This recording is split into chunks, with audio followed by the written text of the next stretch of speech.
Nobody makes Kim Jae-won wait. Not presidents. Not rivals. Not the three men who tried to kill him and failed. But a waitress in a yellow apron told him his table was taken, and he sat down in someone else's section and waited 40 minutes without a word. His entire security detail didn't know what to do with that. Neither did she. Because here's the thing about Deja Collins. She can read anyone who walks through that door in 30 seconds flat. She read him on day one. She just didn't want to know what she found. This is the story of two people who built their whole lives around never needing anyone, and one Thursday morning table that quietly dismantled everything. If this story already has you curious, you're exactly where you're supposed to be. Like this video, drop a comment telling me what you think is going to happen, share it with someone who loves a good story, and subscribe because it's the support from you that makes it possible to bring stories like this one to life. Now, let's begin. The diner was loud before the sun finished rising. That was the thing people never understood about the early shift. It wasn't quiet and slow the way mornings were supposed to be. By 6:45 the grill was already running. Marcus in the back calling out times through the kitchen window with the particular energy of a man who communicated exclusively through controlled frustration. The coffee machine, the good one, the one that actually worked, was making its warning sound again, which meant Deja would spend the next 4 hours explaining to customers that the other machine made perfectly acceptable coffee and no, she could not personally fix the first one before their order was ready. She tied her apron in the back hallway the way she tied it every morning, twice around, double knot, the same way her grandmother taught her, and stood for exactly 3 seconds with her eyes closed before she walked out onto the floor. 3 seconds. That was all she allowed herself. Then she pushed through the door and became Deja Collins, waitress, the woman who could run a 6-table section short-staffed during a Sunday brunch rush without losing a single order or her mind, and she was fine. She was always fine. Table 2's asking about the French toast, Janelle said, appearing at her elbow with the specific urgency of someone who had been waiting for backup. Janelle was 23 and kind-hearted and talked more than anyone Deja had ever met, which in a diner was either an asset or a liability, depending entirely on the customer. Tell them 15 minutes, Deja said, already moving. And refill the coffee at table 6 before Mrs. Washington asks. She's already on her second look. How do you know she's on her second look? You just walked in. Because she's always on her second look by 6:50. Go. Janelle went. Deja moved through her section with the ease of someone who had been doing this long enough that the work lived in her body and not her head.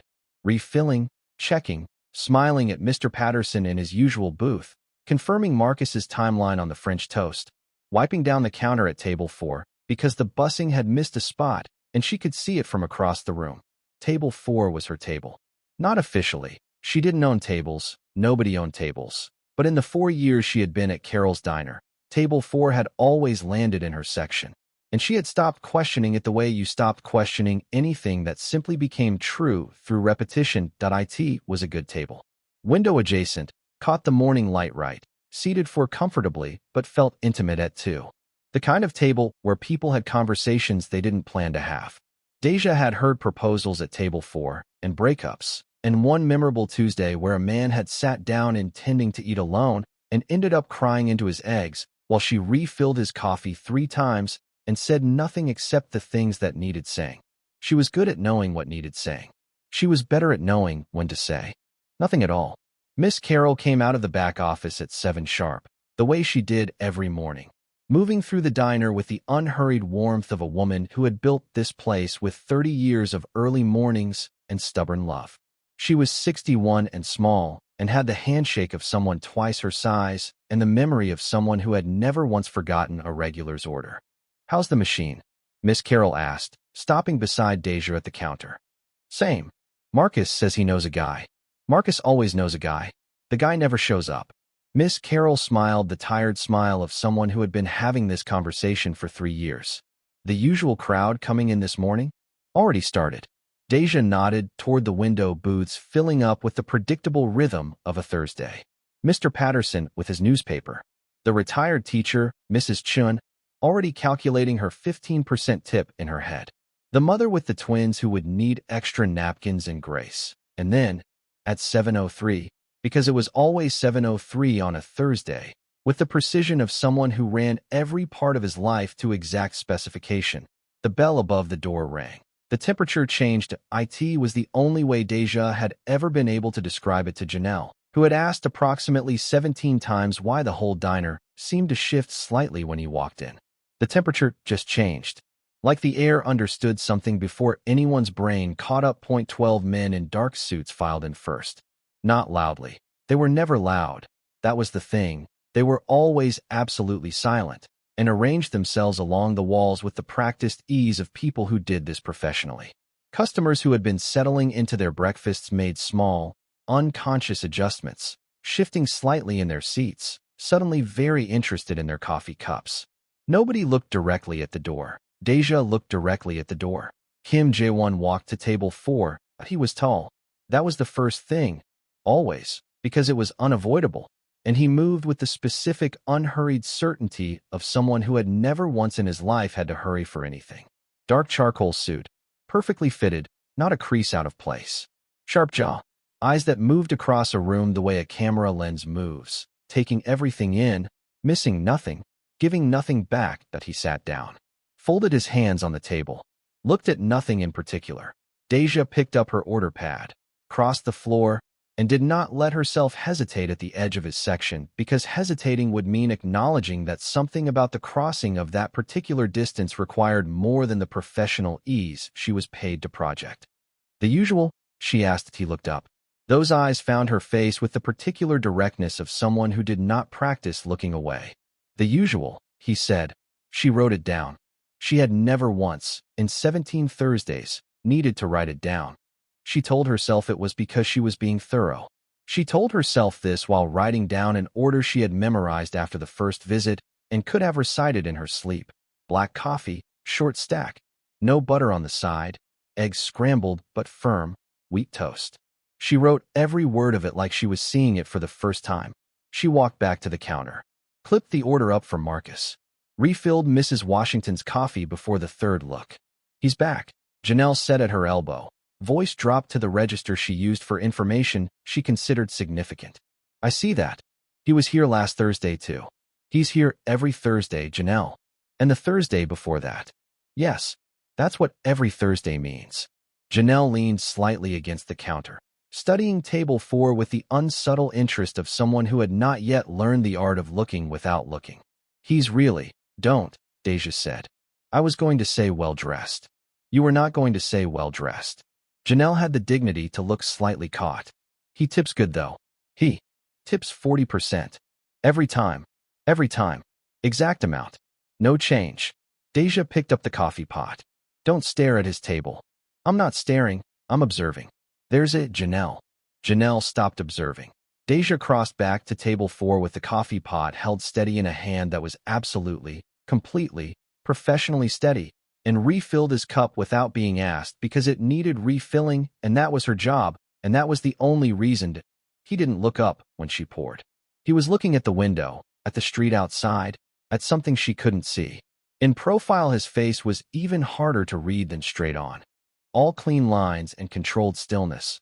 The face of a man who had decided a long time ago what he was going to show the world and had not deviated from that decision since. She noticed the moment he exhaled. It was quiet, barely audible above the diner noise, but she was close enough to hear it, and it was the particular exhale of someone who had been holding their breath. Not from tension, from the absence of tension.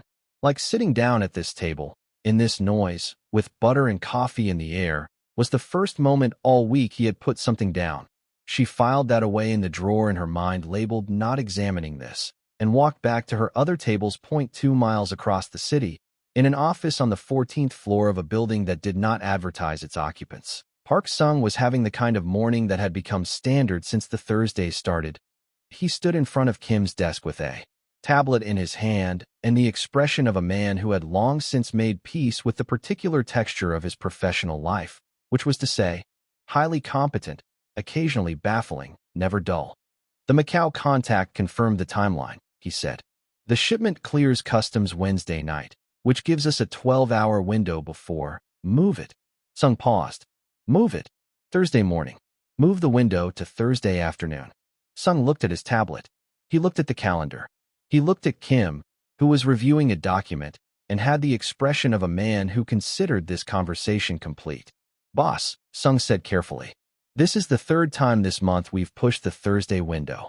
I'm aware. The contact in Macau is starting to ask questions. Tell him the timeline shifted. He's going to want a reason. Tell him I said the timeline shifted." Kim turned a page. "That's a reason." Sung wrote it down. He was very good at his job, which meant he was very good at doing what was needed and saying nothing about what he was thinking. And what he was thinking right now, he had already entered into the betting pool under the category of Week 30.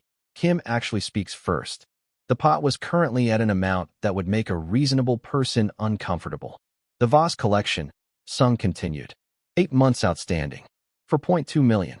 Do you want me to schedule a conversation? Not yet. He's starting to move assets. If we wait much longer. Not yet, Sung. Sung made a note. He had made this note before. He suspected he would make it again. What he did not say, what he had learned not to say, was that Kim Jae-won had once personally resolved a collection dispute in 40 minutes that Sung's entire team had been unable to close in 6 weeks. And the reason the Voss situation remained open after 8 months was not strategic patience that it was Thursday mornings. Sung was not paid to say that out loud. He was paid to run the operation efficiently, maintain the infrastructure, and quietly extend the betting pool deadline when circumstances required. He extended it on his way out of the office. That same night, in an apartment on the 4th floor of a building that was decent but not good, Deja Collins sat on her couch with a bowl of cereal. The expensive kind, the small Tuesday luxury she allowed herself because some things mattered, and the notebook open across her knees. The notebook was embarrassing. That was the honest word for it. 14 revisions of a business plan for a restaurant she had never opened and never shown anyone, written in handwriting that got smaller toward the back, where she'd run out of pages and started conserving space. Floor plans, menu drafts, cost breakdowns, supplier research, a whole section on atmosphere, lighting, music, the specific quality of warmth she wanted a person to feel when they walked through the door. She updated it the way some people updated journals. Not every day, but regularly, honestly. In the private language of a dream she kept alive by writing it down and kept safe by showing it to no one. She added a new section tonight. Breakfast menu. She was detailed about the pancakes specifically, the exact texture she was after, the way the batter should sit, the temperature of the griddle, the specific weight of a stack that was generous without being excessive. She told herself she was being thorough. She told herself this with the same energy she'd used earlier to write down an order she already knew. Her phone rang. "Simone." "Hey," Deja said. "So tell me more about this guy," Simone said, with the directness of someone who had known Deja for 12 years and had lost patience for preamble. "What guy?" "The one you described to me for 45 minutes last week." "I was describing a customer." "Deja, a regular." "At the diner." "It was professional context.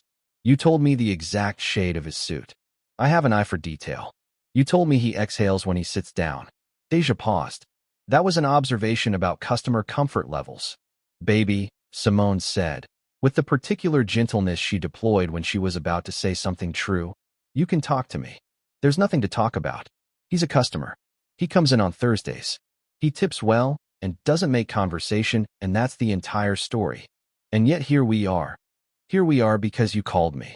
I called because you mentioned him 3 times in a conversation that was supposed to be about my promotion." Deja closed the notebook. Opened it again. "I'm just saying he's unusual. As a customer. Observationally. Don't me. I'm not mming you. I'm listening. You're mming me in silence, which is worse." Deja looked at the notebook page. The pancake section. The specific, detailed, embarrassingly thorough pancake section. "He's nobody. He's table 4. That's it." "Okay," Simone said, in the tone of someone who had decided to let a person arrive at their own conclusions at their own pace. "Good night, Simone." "Good night, Deja." She hung up. She looked at the ceiling. She looked at the notebook. She added one more note to the breakfast section. The specific warmth of the room she wanted around the table, the feeling she was going for, the quality of peace she had in mind. She told herself she was just being thorough. She was absolutely not being thorough. She closed the notebook, put it in the drawer, turned off the light, and lay in the dark being completely fine about everything for a very long time. The Thursdays accumulated the way most significant things accumulate, not in dramatic moments, but in small ones, one after another, each ordinary on its own and collectively impossible to ignore. On the second Thursday, the good coffee machine finally gave up entirely during the morning rush, not with a dramatic breakdown, but with a quiet, definitive silence that Marcus announced from the kitchen with a single word Deja chose not to repeat in mixed company. She went to table 4 with the other coffee, the one from the backup machine, the one that was adequate but not right, and set it down and said, without making it a bigger moment than it needed to be, "Machine's down. This is the backup. It's decent." Kim looked at the cup. "The usual anyway," he said. Something about the way he said it, without complaint, without the slight flicker of inconvenience she saw across most customers' faces when their expectations shifted, made her look at him for half a second longer than she intended to. "I'll let you know if the regular comes back online," she said. "It won't," he said. She almost asked how he knew. She didn't ask. She walked back to the counter and told Marcus she needed the backup running clean because table 4 said the good machine was done for the day, and Marcus fixed it by 11, and Deja never found out whether Kim's certainty had been a guess or something else entirely. She filed that in the drawer. The drawer was getting full. The third Thursday she arrived to find table 4 occupied. A young couple, early 20s, sharing a plate of pancakes with the specific unself-consciousness of people who had not yet learned that the world was watching. She had seated them herself, without thinking, the way she seated people in available spaces without consulting a chart, because she had the floor mapped in her head at all times. At 7:03 the bell rang. She was across the floor when it happened and she saw it from a distance. The way Kim walked in, read the room in the time it took most people to take off their coat, and found table 4 occupied. He stood for a moment that lasted no longer than 2 seconds and revealed nothing. Then he sat down in someone else's section. Table 7, which was technically in Janelle's rotation. The security detail redistributed themselves along the walls without comment. Janelle, to her credit, recovered faster than most people would have and went over within 2 minutes with a menu. Kim did not look at the menu. "Coffee," he said. "Black." He sat there for 40 minutes. His own section, Deja's section, was 3 tables away. She crossed it multiple times during those 40 minutes, refilling and checking and running food, and each time she was aware of him the way you're aware of weather, peripherally and constantly, without making it the subject of your direct attention. She did not go over. It wasn't her table. At 42 minutes the couple at table 4 finished, left a cash tip, put on their coats, and left. Deja cleared the table in 90 seconds. Reset it. Walked to table 7. "Your table's free," she said. Kim looked up. For just a moment, just the edge of a moment, something moved in his expression that she couldn't name. "Thank you," he said. He moved to table 4. Sat down. Folded his hands. She brought his coffee without being asked. He didn't comment on the 40 minutes. She didn't comment on the 40 minutes. The security detail, outside on the street, spent the commute back to the office in a silence that Sung later described as the silence of men who had witnessed something they did not have language for. The betting pool expanded its criteria. The 8th Thursday was the eye contact Thursday, which was how Deja privately categorized it in the part of her mind she was pretending didn't exist. She came to the table in the middle of a busy morning, 3 other tables running simultaneously, a mind full of orders and timing, and the specific background calculation that running a floor required, and she looked at him and said without particular ceremony, "You look tired." She said it the way she'd say it to Mr. Patterson or Mrs. Chun or any regular whose face she'd learned well enough to read. Not as intimacy, just as observation, the honest currency of a relationship built across a counter. He looked up, full eye contact. For the first time in 8 Thursdays, he looked at her the way she looked at him, directly, completely, without the careful management of angle and distance they had both been maintaining. "Yes," he said. One word, completely unguarded. The most honest single syllable she had heard in a long time from a person who looked like they had never been unguarded in their life. She walked away before either of them could make it into something. She thought about it for the rest of the shift. She thought about it on the walk home. She stood in her kitchen eating leftover rice and thought about one unguarded syllable from a man she didn't know, and then she opened the notebook and wrote 3 pages of things she told herself were unrelated. The 14th Thursday, she brought his coffee without him ordering it. She was in the middle of a sentence with Mr. Patterson about his daughter's new job, and she detoured to table 4 on her way back to the counter and set the cup down and kept walking, didn't stop, didn't make it a moment, because it wasn't a moment. She had been refilling that cup every Thursday for 14 weeks, and her body simply knew when it was time. He didn't say anything when she set it down. He didn't look up, but his hand moved to the cup immediately, the way it did when she brought it at the expected time, and she caught that in her peripheral vision, and she told herself she hadn't caught it, and she was extremely convincing to everyone except herself. The 17th Thursday was the one that filled the drawer past capacity and broke the hinges. A man at the next table, middle 40s, suit that cost money but not enough money, the particular energy of someone who expected service to come with gratitude, snapped at her when she didn't refill his coffee the moment he looked at his cup. Not rudely by the legal definition. Just the special subtle rudeness of someone who had decided that the woman holding the coffee pot owed him something beyond the coffee. "When you get a moment," he said, with the inflection that meant the opposite. "Of course," Deja said, with the inflection that meant nothing at all, and refilled his cup and smiled the professional smile and moved on. She didn't look at table 4. She was very deliberate about not looking at table 4. The man at the next table left 11 minutes later. He hadn't finished his food. He didn't leave a tip. He didn't come back the following Thursday or any Thursday after that. And Deja, who noticed most things, noticed this and chose not to investigate the mechanism.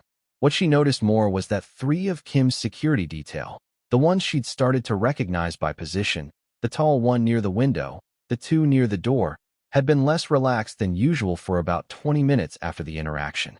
Not visibly, just in the way you learn to read people when you read them professionally for a living. She put it in the drawer.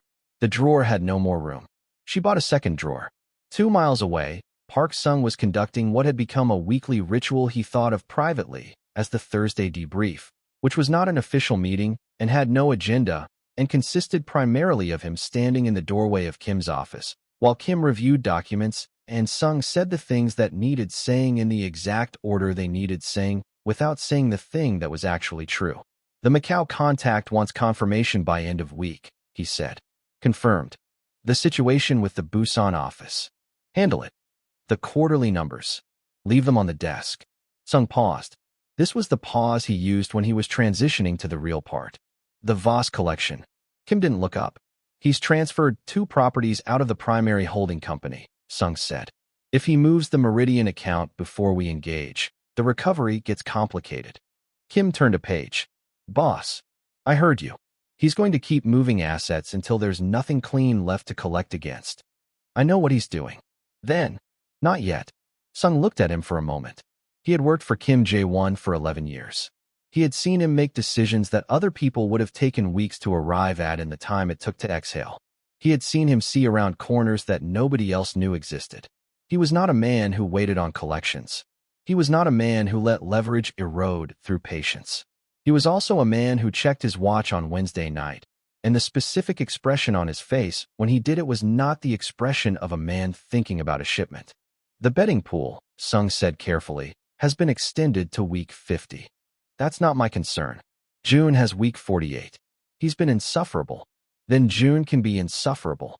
I have week 49. A pause. I'd like to be insufferable too, eventually." Kim looked up. He looked at Sung the way he looked at people who had said something that was technically within the limits of acceptable conversation, but had arrived at the edge of those limits with deliberate precision. Sung held the look. "Good night, Sung," Kim said. "Good night, boss." Sung walked out. He updated the pool on his phone in the elevator. He moved his own bet to week 47. He had a feeling. Kim sat alone in the office after Sung left, the way he sat alone in all the spaces he occupied, completely, without restlessness, the stillness of someone who had learned as a child that making yourself small and quiet was the best way to survive rooms that felt dangerous. Most rooms felt dangerous. That was the baseline. It had been the baseline since he was 7 years old in Busan, in a house where the heat was unreliable and the table was empty more often than it was full, and his mother's hands were always moving, working, always working, with the specific urgency of a woman who understood that stopping meant falling behind and falling behind meant the kind of consequences that didn't forgive you. He had learned everything from watching her hands. He had learned to move through the world the same way, always working, always calculating, never stopping long enough for the empty table to catch up with him. He had built an empire out of that lesson. 12 years of it, starting at nothing, arriving at something that would have been unimaginable to the 7-year-old boy who ate rice on Saturdays because Saturday was the day his mother could afford the good pot. The diner smelled like that kitchen. That was the thing he had never said out loud. That was the thing he would rather pull the Macau deal entirely than admit to Park Sung or anyone else in his orbit.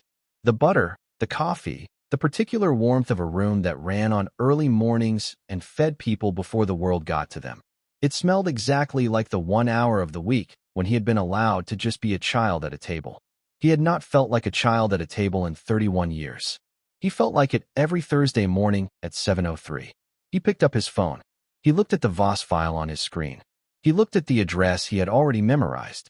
He thought about making the call and thought about not making the call and put the phone face down on the desk and went back to his documents and did not make the call.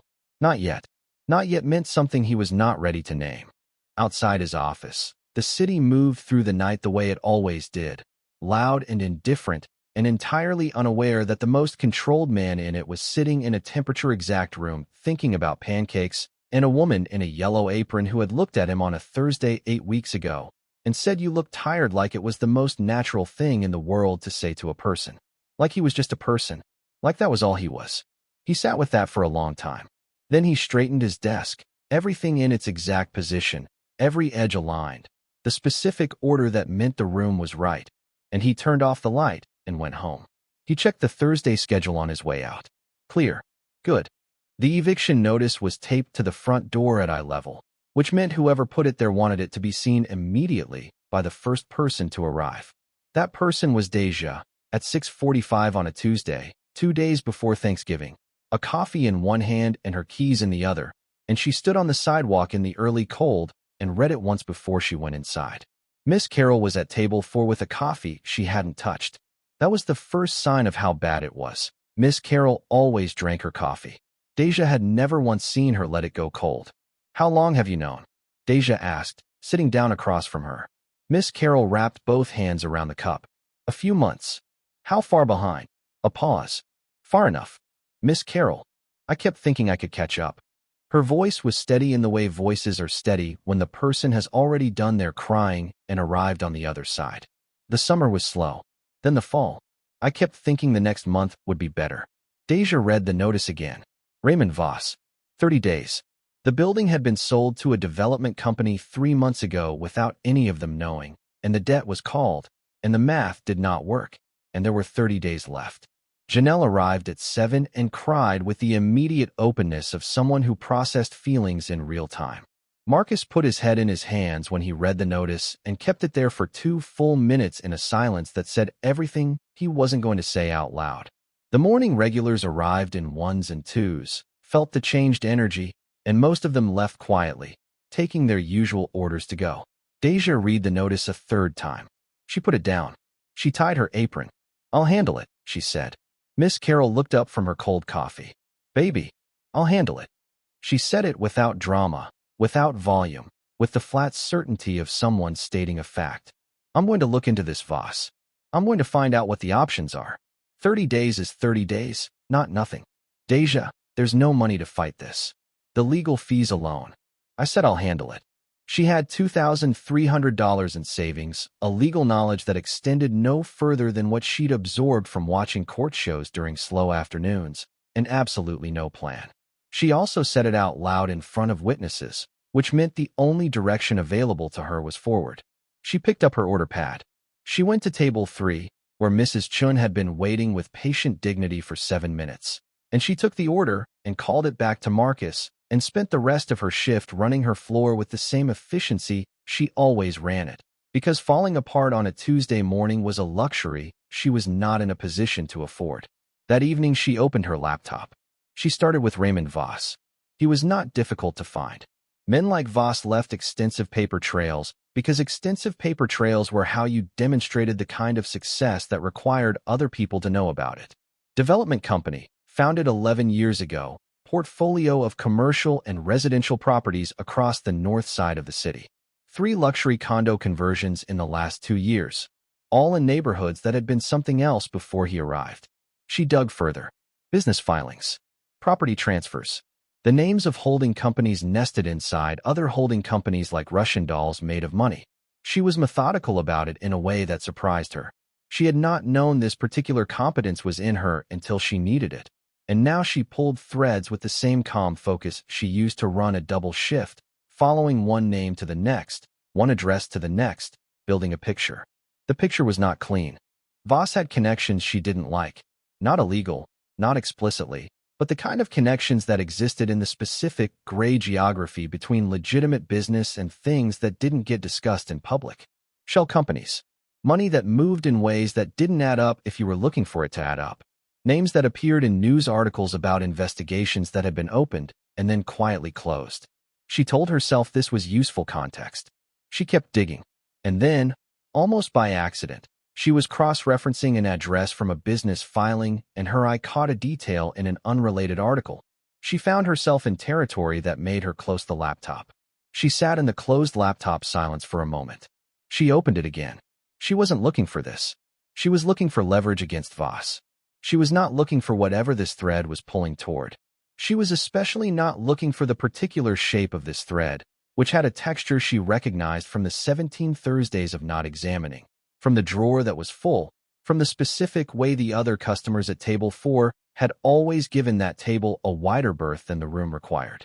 She closed the laptop. She made cereal. She turned on the television, something loud and undemanding, a competition show where people were extremely invested in outcomes that did not matter. She watched it without seeing it. She was not thinking about this. She was absolutely thinking about this. The next Thursday, he came in at 7:03, and she brought his coffee, and everything was exactly as normal except that it wasn't. Her hands, her steady, professional, never-wavering hands that had carried full trays through a brunch rush with a broken coffee machine, were not quite steady when she set down the cup. She felt him notice. "Usual?" she asked. "Yes." She wrote it down. She turned to leave. "Is everything all right?" His voice was quiet the way it was always quiet. Not soft, not gentle exactly, just low and careful. The voice of someone who had learned that volume was wasteful. She turned back. He was looking at her with those eyes, the ones she had been not examining for 17 weeks. And in that moment, with the noise of the diner all around them and Janelle moving 3 tables over and Marcus calling a time from the back, she had the absolute certain understanding that he already knew about the notice. She didn't know how she knew he knew. She just knew. The same way she knew things about people. Not from anything they said, but from the quality of their stillness, the exact angle of their attention, the small grammar of a face that was trying not to say something. He knew. He had known for days. And he hadn't said anything. The thing that lived in the full drawer pushed very hard against the hinges. "I'm fine," she said. He held her gaze for exactly 1 second past the point where it would have been ordinary. "Okay," he said. She walked away. She didn't look back. He watched her go. He picked up his coffee. He did not take out his phone and make the call that would resolve the entire situation in under an hour. He did not do this because making the call required admitting something to himself in the language his world understood, and the thing he would be admitting was this: that a woman in a yellow apron had, over the course of 17 ordinary Thursday mornings, become the fixed point around which everything else in his life was quietly reorganizing. He was not ready to say that out loud. He drank his coffee. It was exactly right. It was always exactly right when she made it. He put the cup down and looked out the window at the street and sat with the specific loneliness of a man who had everything and had not, until recently, understood what that meant. 3 days after that Thursday, Deja put on her good blazer. She printed her folder, 12 pages, organized by category, every public record she'd found cross-referenced and annotated, and she rehearsed her speech in the bathroom mirror until she could deliver it without her voice doing the thing it did when she was trying very hard not to show fear. She told no one. Of course she told no one. Simone would have told her not to go alone. Miss Carroll would have worried. Janelle would have wanted to come, which would have been sweet and completely impractical. She told no one and drove across the city to the glass building where Raymond Voss's development company occupied the 7th floor, and she walked in and told the receptionist she had a meeting with Mr. Voss regarding the Carol's Diner property. And she said it with the confidence of someone who absolutely had a meeting, even though she absolutely did not have a meeting, and the receptionist, flustered, young, made uncertain by Deja's specific quality of certainty, called upstairs, and 5 minutes later Deja was in an elevator going to the 7th floor. Raymond Voss was what she'd expected and worse. 50s, silver-haired, the practiced ease of a man who had been in enough rooms to know how to fill them. He looked at her across his desk with the expression of a man doing a quick calculation and arriving at a number that was lower than she intended. She put her folder on his desk. She started her speech. He let her finish. She gave him that. He let her finish without interrupting, which she later understood was not courtesy but strategy, the patience of a man who wanted to know exactly how much she knew before deciding how to respond. "The sale is final," he said when she was done. "Your employer understood what she was signing. My employer is 61 years old and has run that business for 30 years.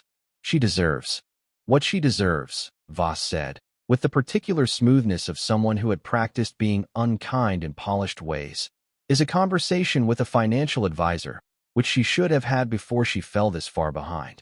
He slid her folder back across the desk. "I appreciate you coming in, but this isn't something I'm able to help you with."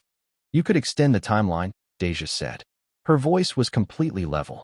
60 days instead of 30. "Miss Carol could. The timeline is set. Or a payment arrangement. If the outstanding amount is." "Miss Collins." He said her name like he'd done her a favor by remembering it.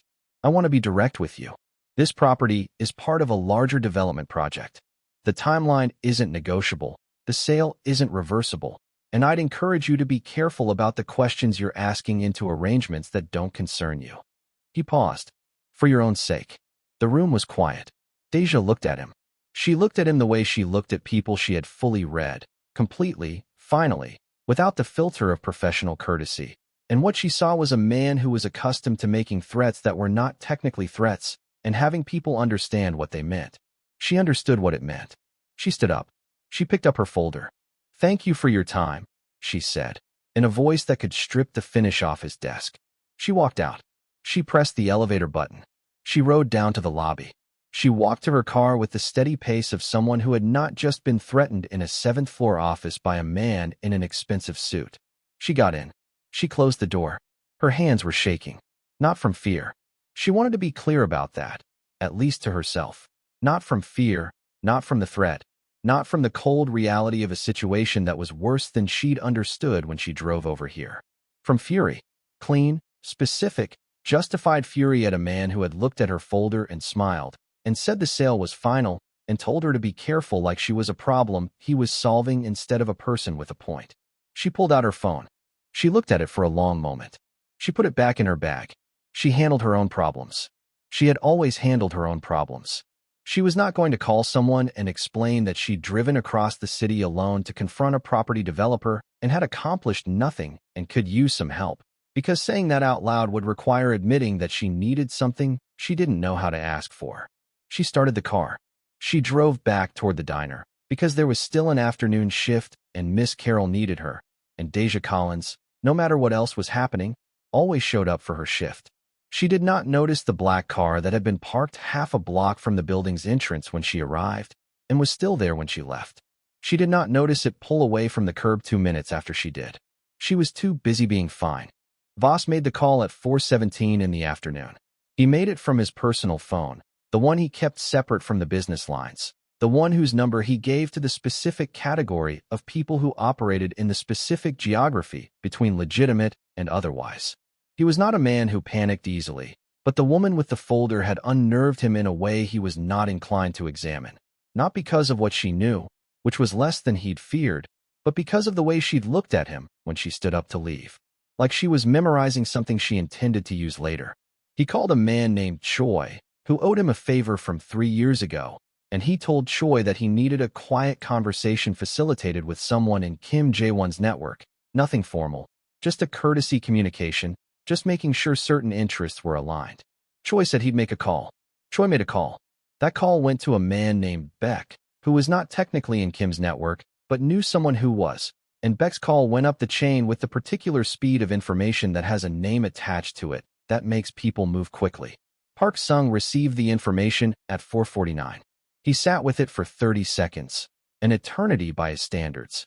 And then he walked into Kim's office and said, with the expression of a man who had learned to deliver difficult information efficiently and without editorializing, Voss made a contact.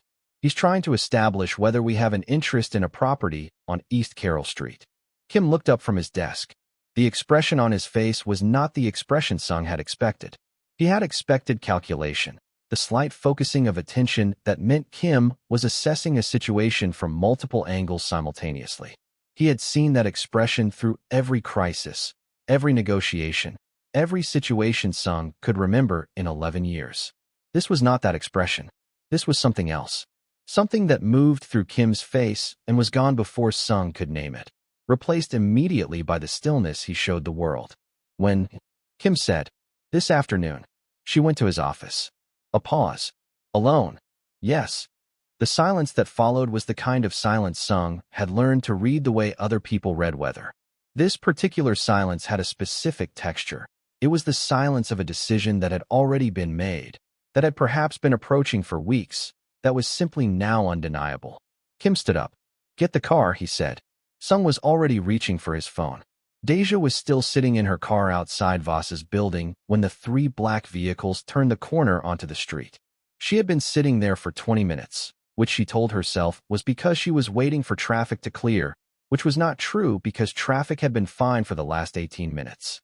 She was sitting there because her hands were still carrying the anger from the meeting and she didn't trust herself to drive through it yet, which was a level of self-awareness she was not inclined to give herself credit for.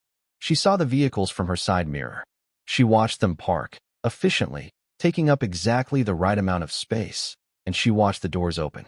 The men who got out moved with a specific kind of purpose, the kind that came from being very certain about where you were going and what you were going to do when you got there. The last door of the last car opened. She knew the walk before she saw the face. Of course she did. She had watched that walk cross her diner floor 17 times. She knew the angle of it, the unhurried certainty of it, the particular way he moved that was neither fast nor slow but simply inevitable, like whether moving in a direction it had already decided on. Kim Jae-won walked into Voss's building. Deja sat in her car.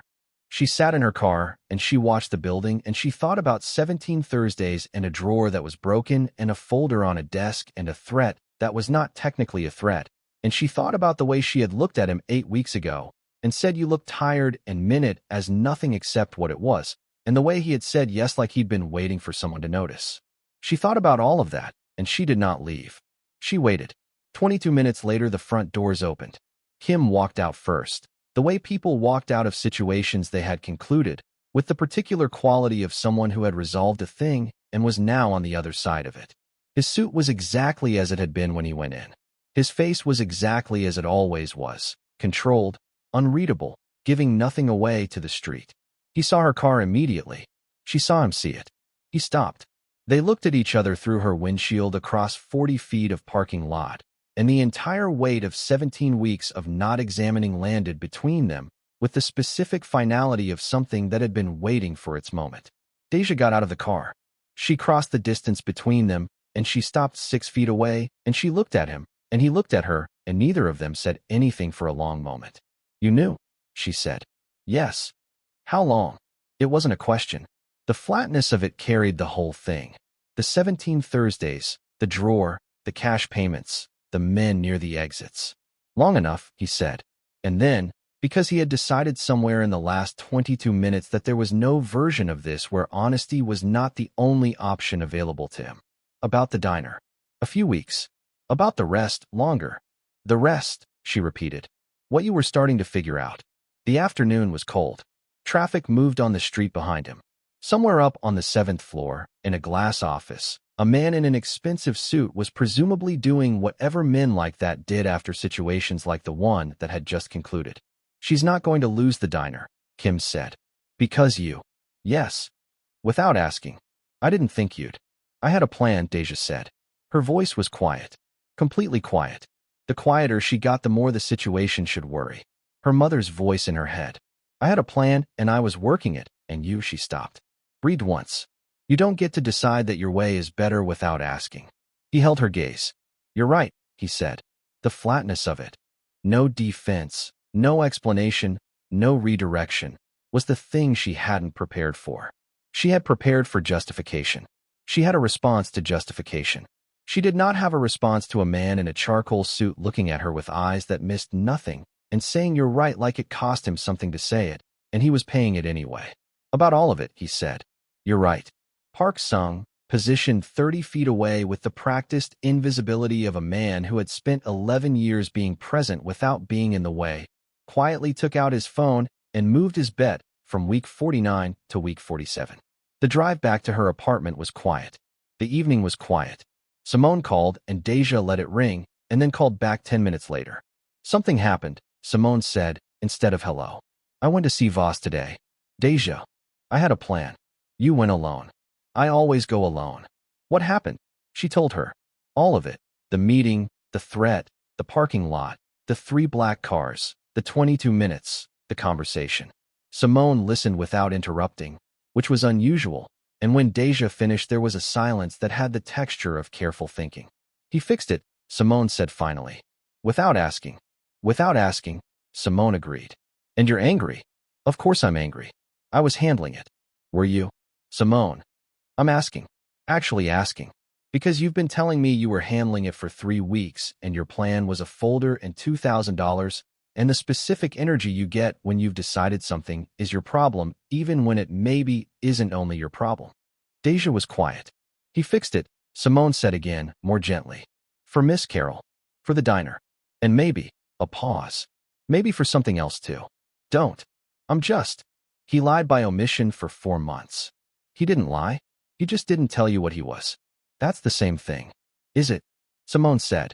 Or is it a man who found somewhere that felt like the world wasn't after him and was afraid that if you knew what he was, it would go away? The apartment was quiet. The cereal box was on the counter. She hadn't eaten dinner. He has people, Simone, she said. Like. I know.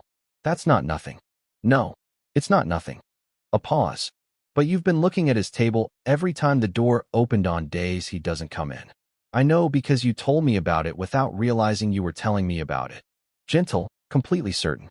That's not nothing either. Deja didn't answer.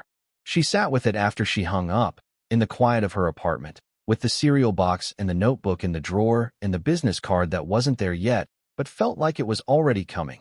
And she thought about a man who had waited 40 minutes at the wrong table without complaint, who had said yes to you look tired like it was a gift, who had made one call about a debt that had been sitting for 8 months and aimed it at a building where a woman who didn't know his last name had gone alone with a folder and no backup.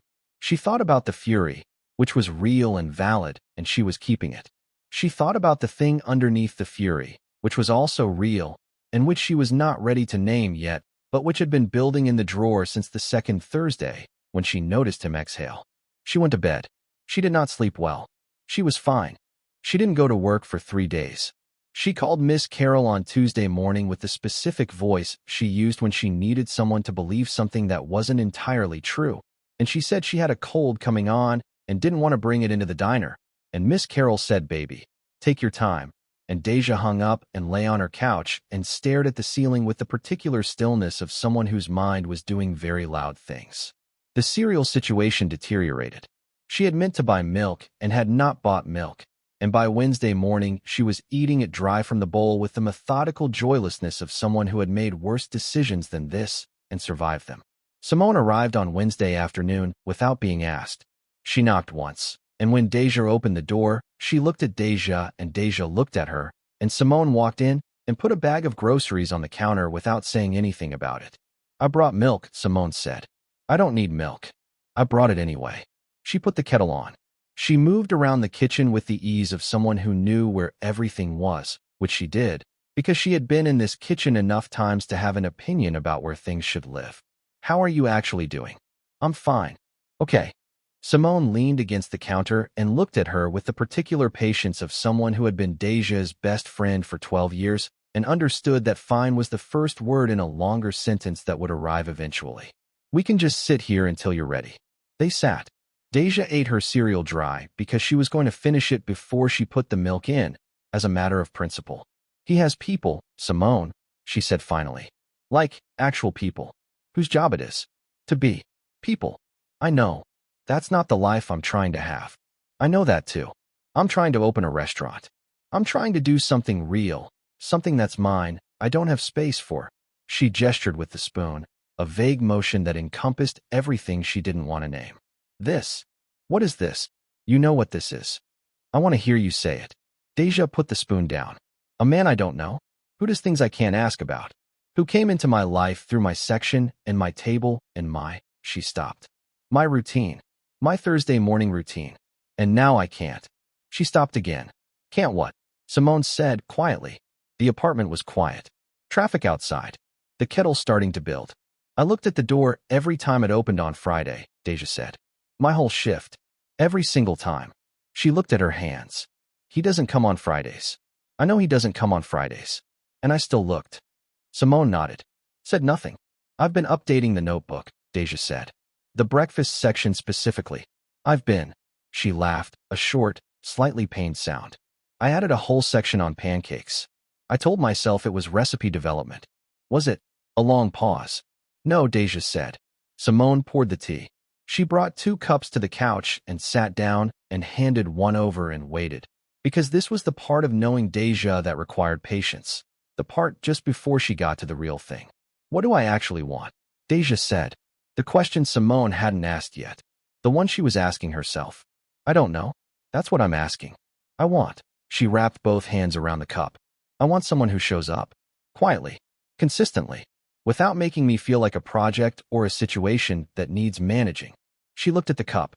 I want someone who lets me be who I am and doesn't need me to be smaller or more manageable or easier. A pause.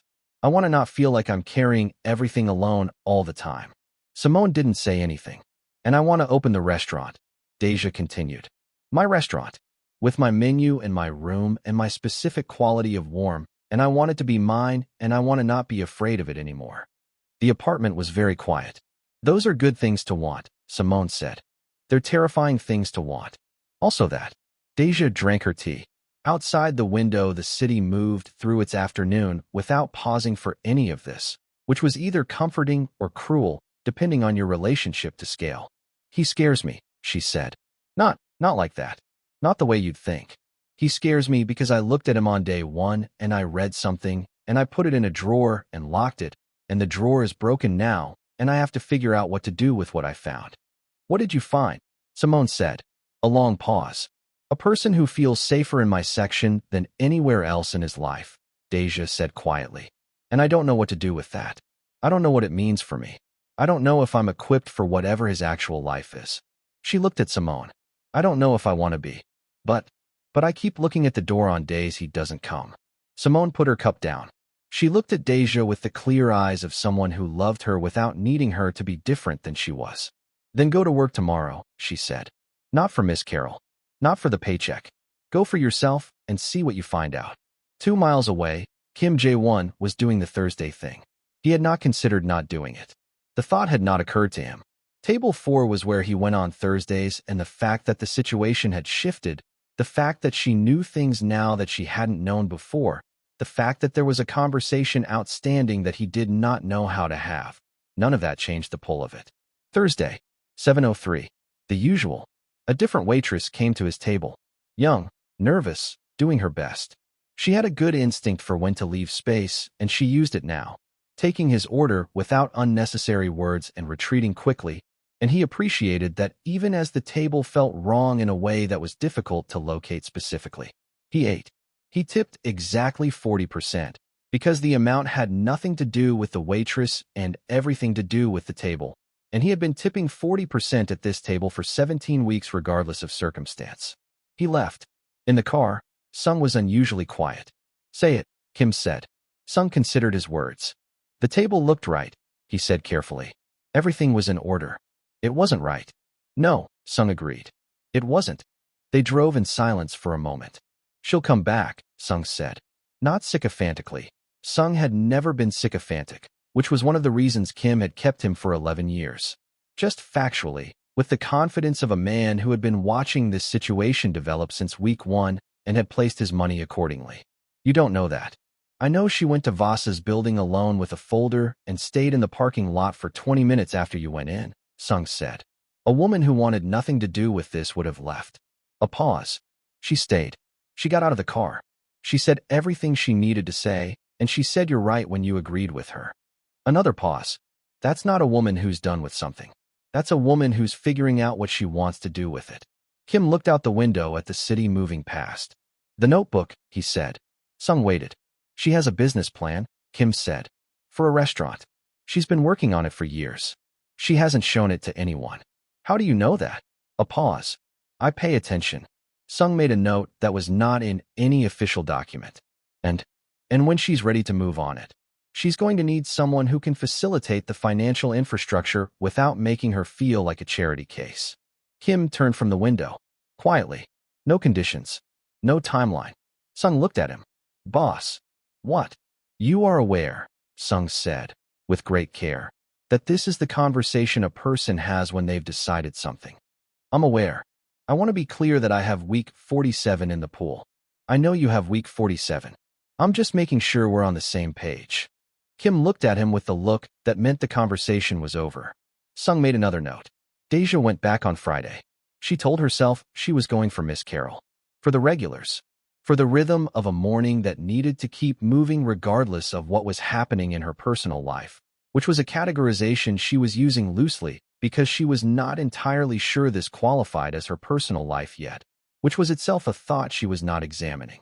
She tied her apron. She pinned her hair. She picked up her order pad. She was fine. She was completely fine. She looked at the door every time it opened for 4 hours. He didn't come on Fridays. She knew this. She had known this for 17 weeks of Thursdays that were specifically not Fridays. She was not looking for him. She was just maintaining general awareness of the entrance, which was good professional practice in a customer-facing environment. 11:47 a.m., the bell. Mr. Patterson, scarf and newspaper, making his way toward his usual booth.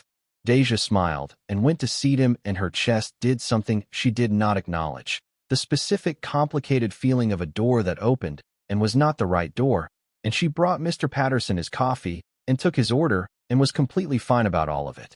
She went home at 4. She lay on the couch. She did not open the notebook. She opened the notebook. She read the pancake section she had written 3 weeks ago, and she sat with it for a long time. This record of a thing she had been building in private, and then she closed the notebook and put it back in the drawer and went to bed at 9 p.m. like a person who had processed their feelings and arrived at clarity. She had not arrived at clarity.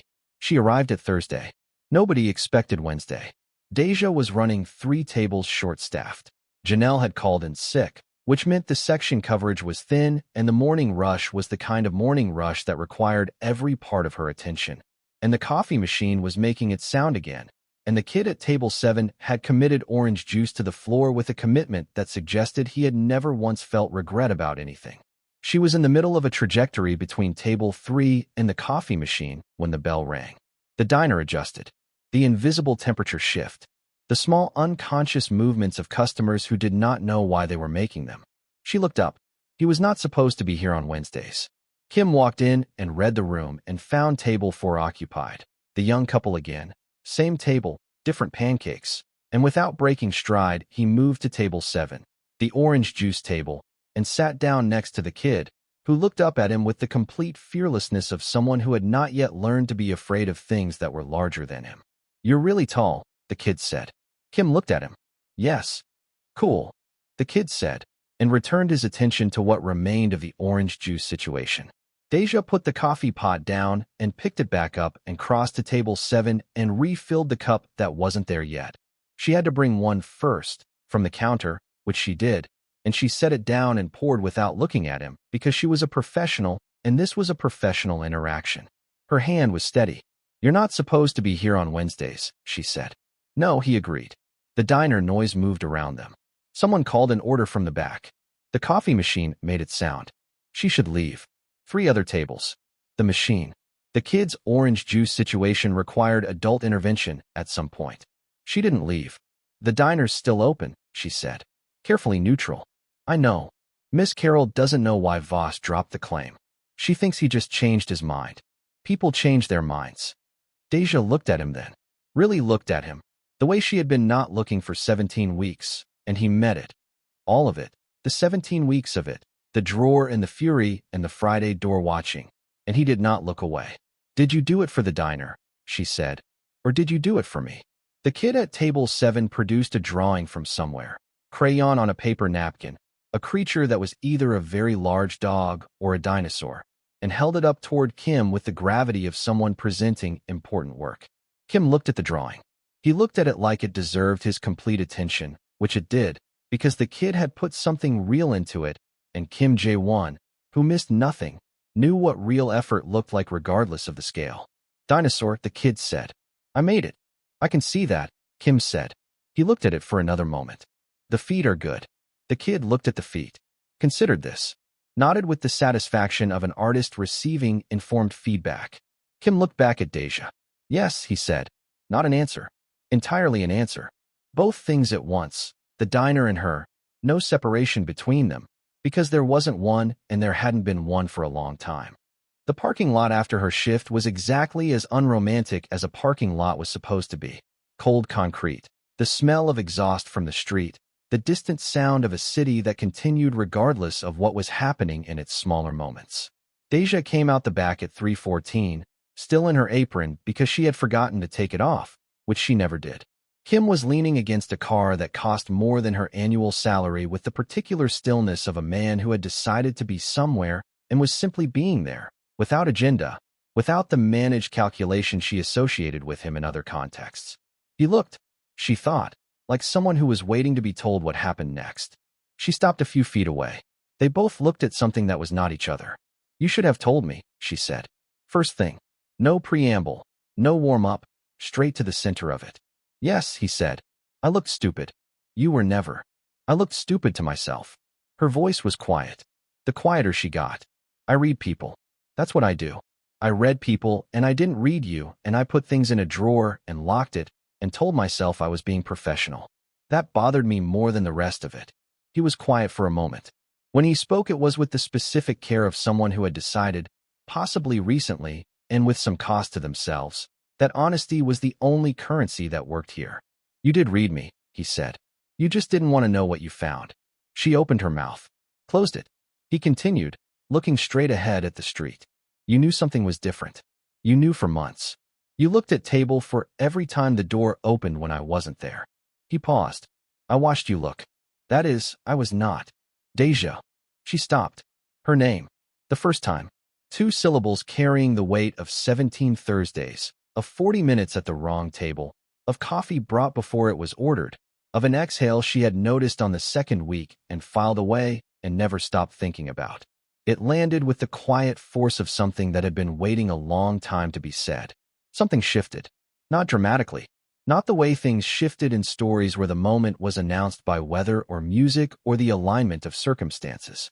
It shifted the way a room shifts when your eyes finally adjust to the dark and you realize you could see the whole time.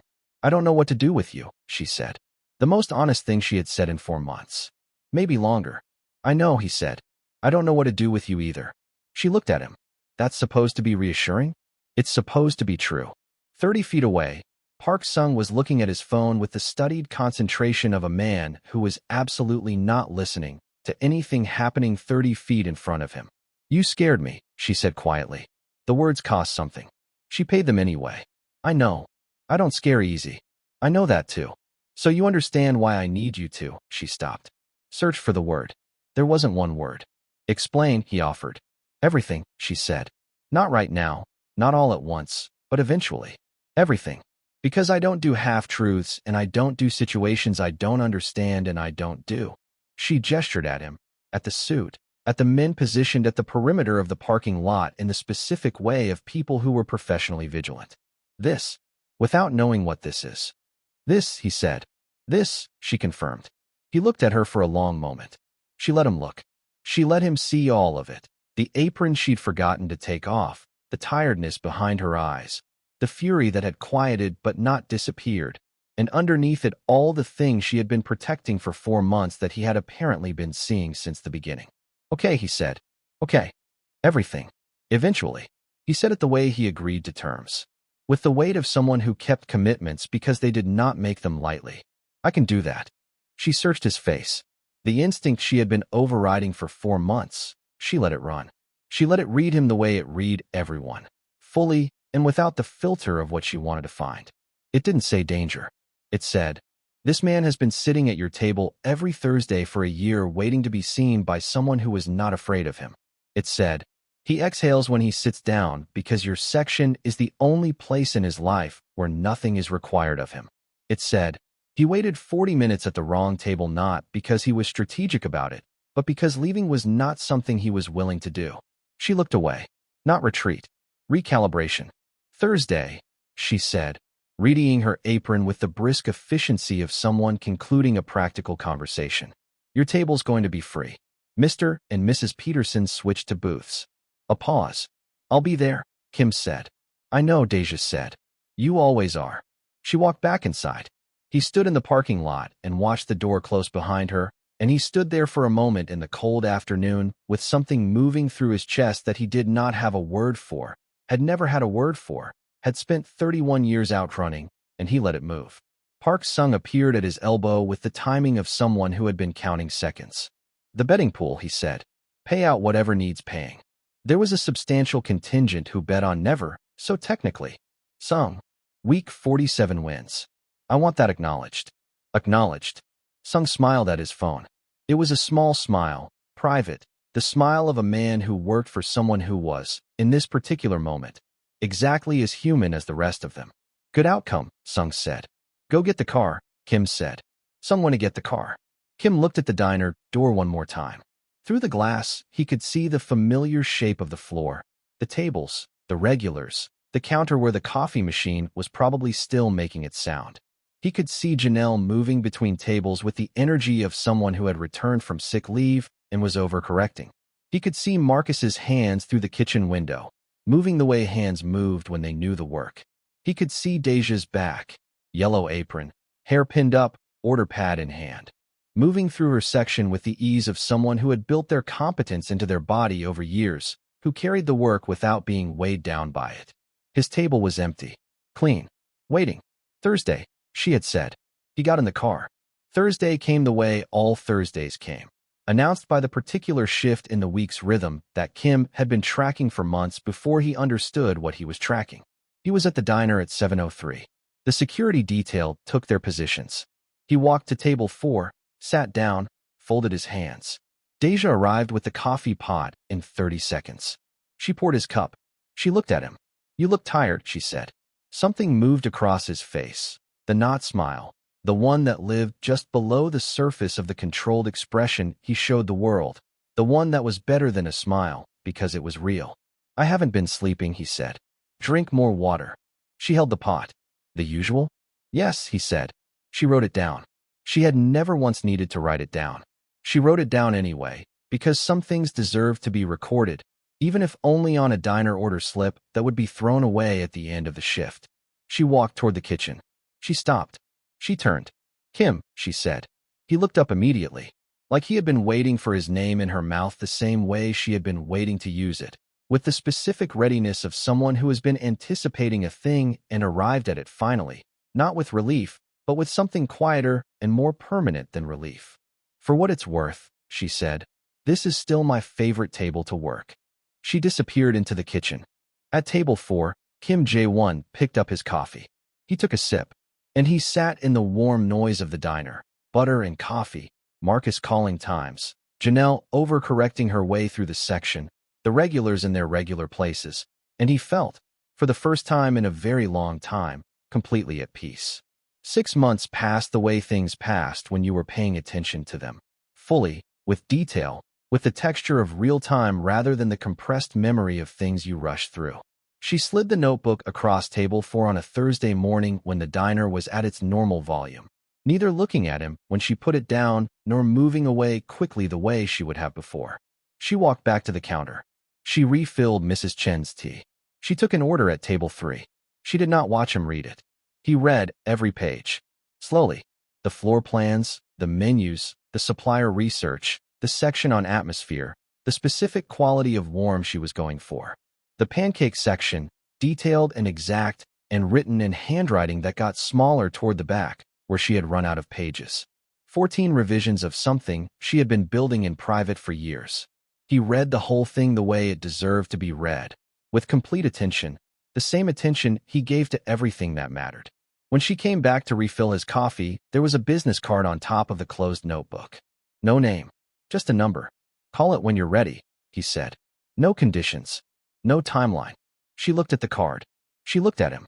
She picked it up and put it in her apron pocket with the steady hands of someone who had made a decision, not in this moment, but in the accumulated weight of all the moments before it. The usual, she said. Yes, he said. She wrote it down. 8 months after that, on a Friday evening in early spring, a new place opened on Clement Street. Not a diner. A restaurant. Warm light. Good wood. Tables that felt intimate without being small. A menu on a chalkboard behind the counter, written in handwriting that people would recognize as the handwriting of someone who meant everything they wrote. The kitchen ran clean from the first hour. This was not an accident. The kitchen ran clean because the person who had designed it had spent 4 years watching what worked and what didn't in someone else's kitchen, and 3 years before that in culinary school learning the fundamentals before the money ran out. And somewhere between those experiences and 14 revisions of a notebook, she had built a precise and specific understanding of what a kitchen needed to do and how it needed to feel. Miss Carroll was at the best table, the one by the window, crying happy tears into a glass of champagne that Deja had personally poured for her. Simone was at the bar telling anyone who would listen that she had always known, which was both true and slightly revisionist and entirely forgivable. The dining room was full, not chaotically, but comfortably, the specific fullness of a room that was the right size for the feeling it was built to hold. At the corner table, slightly apart from the others, positioned with good sight lines to the door, the kind of placement that occurred naturally to someone who had spent a long time knowing where the exits were. A man in a charcoal suit sat with his hands folded on the table and waited. He was not early. He was exactly on time. He was always exactly on time. Deja came out of the kitchen at 8:47, her chef's apron clean because the first service had gone exactly as planned. She moved through the dining room the way she moved through any room, like she had already accounted for every variable in it, and arrived at ease. She saw him immediately. Across the room, through the warm light and the quiet noise of a place that was doing exactly what it was supposed to do, she saw him. Something moved across her face that was not surprise and not relief, and was not any word she had used before for the feeling of arriving somewhere you built yourself. She walked over. She poured his coffee without being asked because she had brought the pot specifically, because she had known he would be at that table, because some things became true through repetition, and this was one of them. He looked up. "You should eat," she said. "The pancakes are good. I made them." "I know they are," he said. She stood there for a moment, and she looked at him. All of him. The suit and the stillness and the eyes that missed nothing, and underneath all of it the man who had grown up with an empty table and found his way to hers and waited, consistently and without complaint, for as long as it took. "Welcome," she said, "to my table." She walked back to the kitchen. He picked up his coffee. He took a sip. He was, for the second time in his life, completely at peace. There is a version of this story that is about a dangerous man and the woman who softened him. That is not this story. This is a story about two people who learned, through the specific and unglamorous work of small moments, that being seen is not the same as being known, and that being known is not the same as being safe, and that the truest kind of safety is not the absence of risk, but the presence of someone who will sit at your table regardless of what they find there. Kim Jae-won spent 12 years building walls out of power because a 7-year-old boy learned that showing want was the same as showing weakness. What he found at table 4 was not a person who needed him to be less than he was. He found someone who was unafraid of what he was and more interested in who he was. And those are entirely different things. And the difference between them is the difference between managing a person and trusting one. Deja Collins spent her whole life being the person who handled things. Not because she didn't need help, but because needing help had always felt like the thing that would finally make her too much, or not enough, or both at once. What she found at table 4 was not a man who fixed her problems. She found someone who watched her carry everything alone and stayed at the table anyway, and who, once, quietly, without conditions, held the door open and waited to see if she would walk through it when she was ready. She was ready when she was ready. That mattered. The diner still runs. Miss Carol is still at the register at 7 sharp. Janelle still talks too much and means well. Marcus still communicates through the sound of pans. Table 4 is still the best table on the floor. And somewhere across the city, a restaurant is open, built on 14 revisions of a dream and one decision to finally stop protecting it from the possibility of being real. The lesson, if there is one, is this: the things you keep in a drawer because you're not ready to look at them don't go away. They wait. And the people who are worth something will still be there when you're finally ready to open the drawer.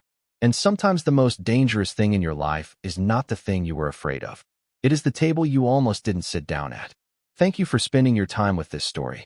Truly, every comment, every share, every subscription is what makes it possible to keep building these worlds and these people and these quiet, complicated, human moments. If this story moved you in any way, if you saw yourself in Deja's stubbornness or Kim's stillness, or in the particular loneliness of a person who has been carrying things alone for too long, then it did exactly what a story is supposed to do. That is entirely because of you showing up to the end. Table 4. Thursday mornings. The usual. That's how it starts. That's what it stays. That's everything.